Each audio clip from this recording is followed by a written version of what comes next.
So, welcome back to the Smart Contract Development with Osmosis course.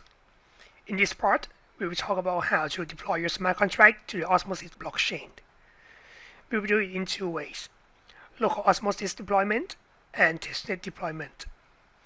For both parts, you should have your smart contract code ready to be deployed. If you don't have the code already, you can learn this part by cloning the Osmosis example, or you could check out our tutorial on how to create your own to-do smart contract. So to start with the first part, the local osmosis deployment, you will need to install the local osmosis first by checking out this tutorial on the main page here. Link will be in the description. So when you scroll down, you will need to copy this command right here, and it will pop up this terminal. And your choice must be the number 3 because you want to try to run the code on the local osmosis node. If the installer doesn't work for you for some reason, you could try do the manual setup as well. This also works here. Since I have this set up already, I set up the first way.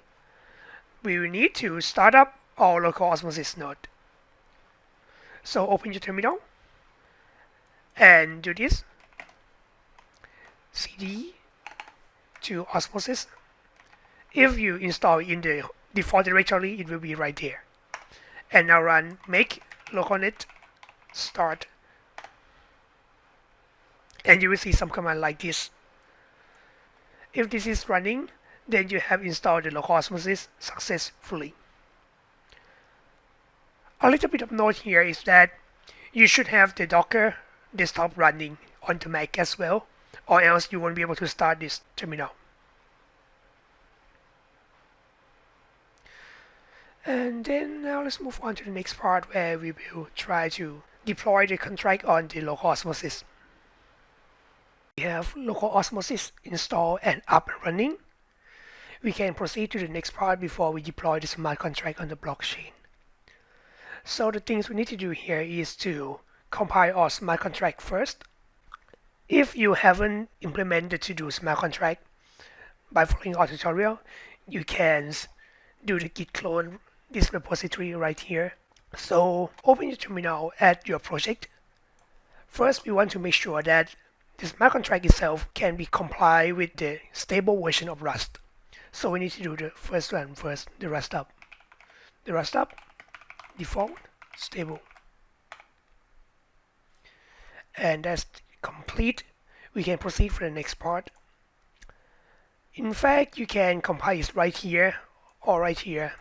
These two way can be compiled the code as well, but the result artifact will be much bigger, and you don't want it to be big because it will cost more to deploy the smart contract and the transactional gas price, that kind of thing.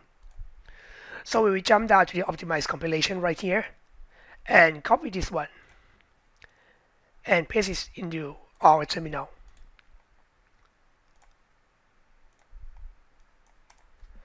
But there's something you need to know first.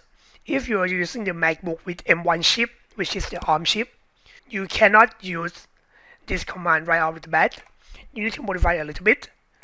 So you need to add this ARM64 behind the back, like so, and change the version to 2.8 as of now.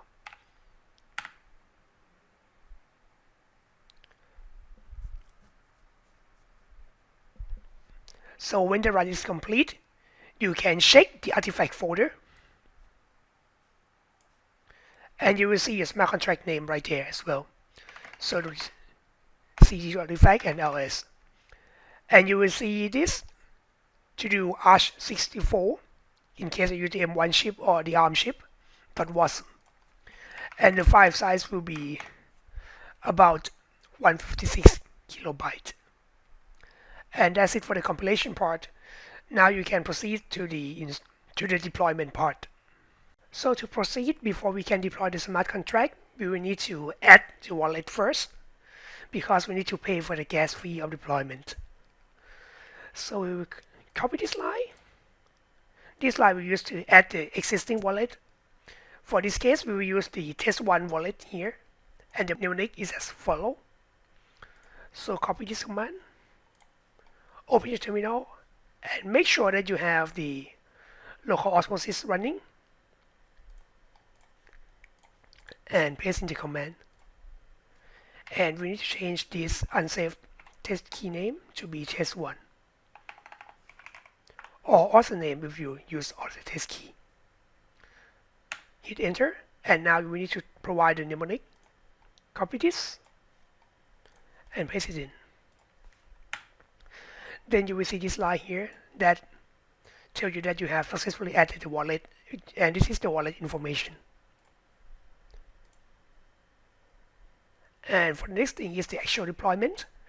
We will go inside the artifact folder if you use the Docker optimization run on the compilation part, and do the actual deployment there. So open the terminal inside the project and cd inside the artifact folder. Hit ls. This is our compile smart contract file. We will deploy this file onto the blockchain. So copy the next line. Hit copy and paste it in. But do not run it yet. We need to modify a few more things before we can actually deploy it. The first thing we will need to modify is the chain ID. Since we are deploying it on the local osmosis, we will change this to be local osmosis, like so. And for the unsafe test key name, we will use the same name we have added earlier. For my case, it will be the test1. And the next thing we need to change here is the contract file name.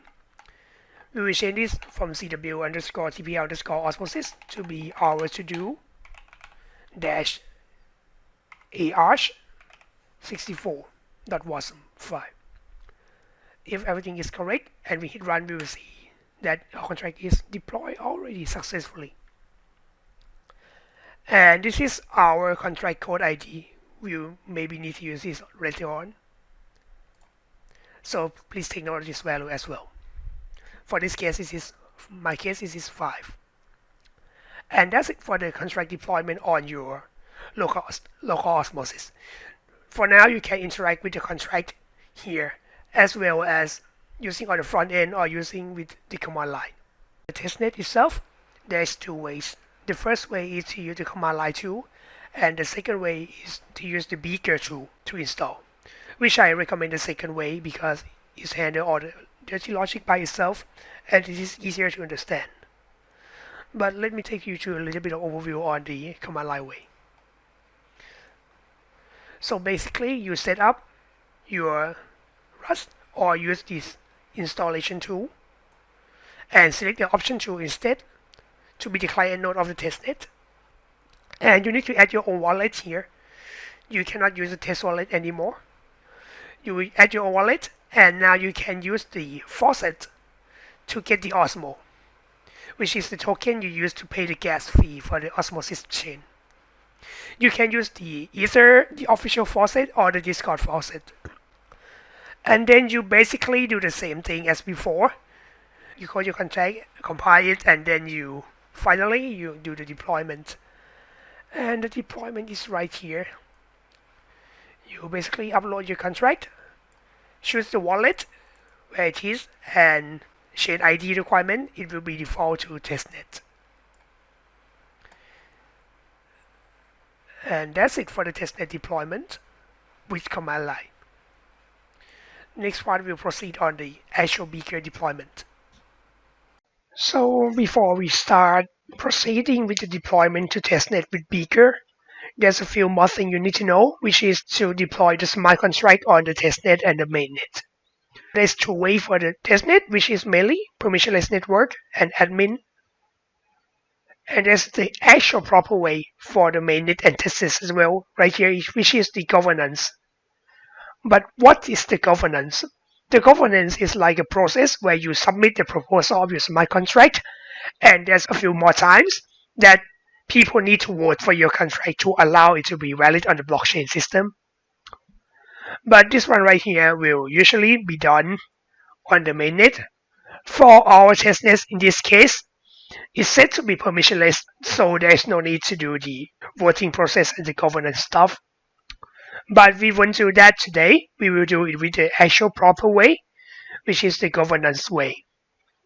So to proceed with the governance way here, you will need to first open your VS Code and go to your project, or you can just use terminal and go to your project root directory right here as well.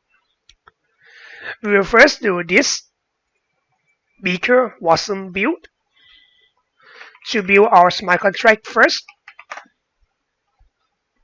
Wait for it a little bit. And then we will need to create the proposal file. You can use the command line and nano as well if you want to. But for the ease right here, we will create the prop.yaml on the root of the project. So create a new file called prop.yaml and paste in this content right here. So the title will usually be the name of your contract. In this case will be the to-do contract.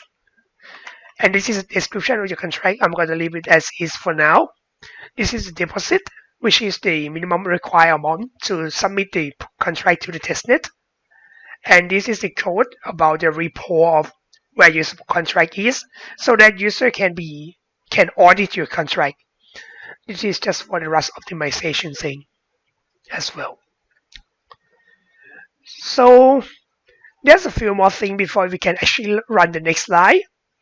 I'm going to go to my GitHub because there's a few problems back a few weeks, which is that the Beaker is not configured correctly because they changed the port number for the Beaker file.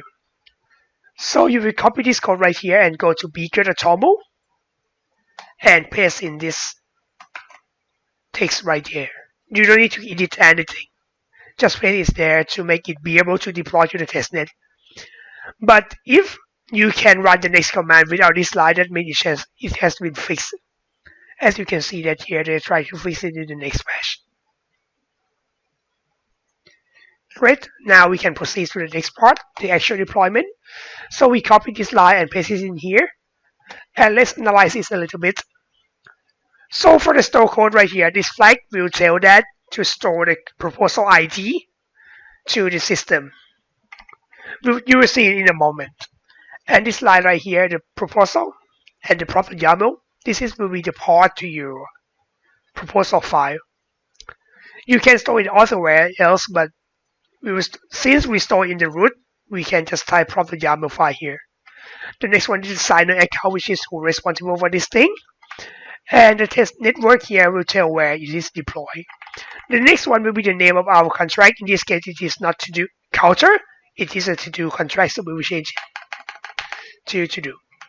And for the gas and gas limit is about how much gas will be cost for each transaction, that kind of stuff. So everything looking great, and we can hit enter. Wait for it a little bit, and you will see something like this show up. And we have been submitted the contract, and the proposal ID is as follows. This 56951. And you can see that the Beaker has something changed here as well, the .beaker folder.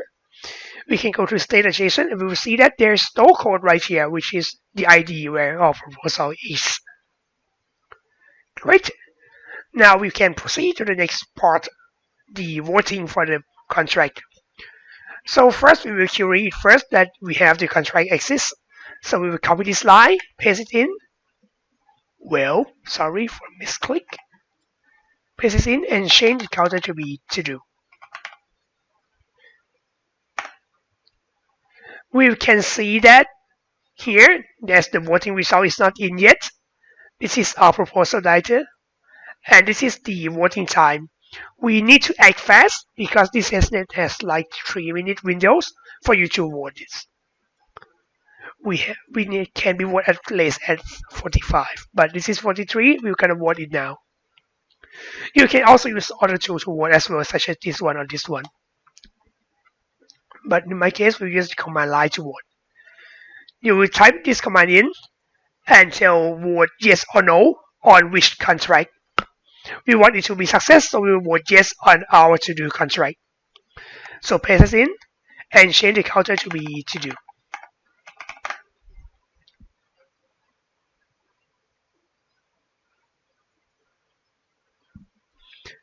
You vote successfully on this proposal contract. If we query it now, we cannot see anything The results still not in yet. We need to wait a little bit, which is after 45, and we will see the contract tally result. So I'm going to cut my clip right here first, and then we will proceed after the contract is in. And we're back. We are 46 right now. So let's query that again. Yes, we should see the proposal result in. Well, not yet. I'm not sure why. Oh, it is rejected. But why is this? Seems like we need to try deploy it again. And let's use author method. So we will go to do something else. So let's clear the terminal. We do that again. Do the deployment part again. Get the contract ID and what all the other thing else. Oh, I guess the problem is my client is not the testnet one. I forgot to set that up because I'm usually developing the local osmosis.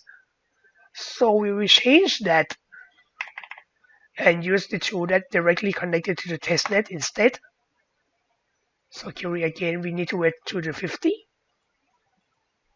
and use author method to get our votes up. So go there, paste the proposal ID in and hit vote. Your contract will receive a vote shortly from the faucet. So the faucet will basically vote for us. And when we query that, we should see the yes. Okay, so the result is not in yet. We will need to wait a little bit before that. So I'm gonna cut the clip right here again. And we will go back when the result is in. So it is 52 now, the result should be in. Let's query that again. And yeah, we can see that the tally result is this number. We get this many votes from the faucet, and the status is now passed. This now right here can guarantee that you can access the smart contract on the blockchain. And that is how you deploy your smart contract with governance with Beaker. And this is for this part of tutorial. Please stay tuned for the next time where we will try to implement the front end to interact with our smart contract. Now, thank you for